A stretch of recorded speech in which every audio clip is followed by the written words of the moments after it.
సామాజిక అస్త్రం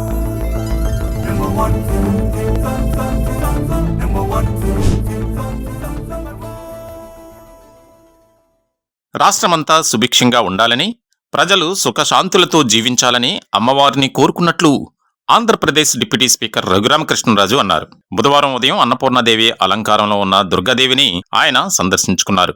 జిల్లా కలెక్టర్ లక్ష్మీషా, దుర్గాగుడి ఈవో సీను నాయక్, ఇతర అధికారులు ఏర్పాట్లను చక్కగా చేశారని, తాను అనేక మంది భక్తులతో మాట్లాడగా అందరూ సౌకర్యాల పట్ల సంతృప్తిని తెలియజేసినట్లు రఘురామకృష్ణరాజు ఈ సందర్భంగా స్పష్టం చేశారు. దసరా ఉత్సవాలు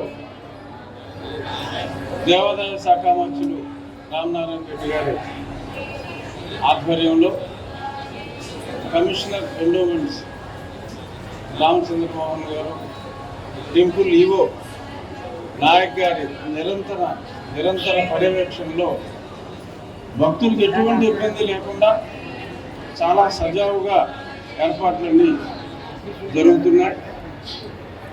చాలామంది భక్తులతో కూడా క్యూ లైన్లో మాట్లాడటం జరిగింది. ఈ సంవత్సరం ఏర్పాట్లకు ప్రజలు భక్తులు చాలా సంతోషంగా ఉన్నారు. ఇలాగే ఈ నవరాత్రులు, దశమి ప్రశాంతంగా భక్తులందరూ అమ్మవారి దర్శనం చేసుకోవాలని, అలాగే విజయవాడలో మొన్న ప్రారంభమైన విజయవాడ ఉత్సవం కూడా అమ్మవారి దయతో విజయవంతం కావాలని, మరిన్ని ఉత్సవాలు, వైభవాలు విజయవాడ ఈ అమరావతి ప్రాంగణంలో జరగాలని, ఆంధ్రప్రదేశ్ సర్వతోముఖాభివృద్ధి చెందాలని అమ్మవారిని ప్రార్థించుకోవడం జరిగింది.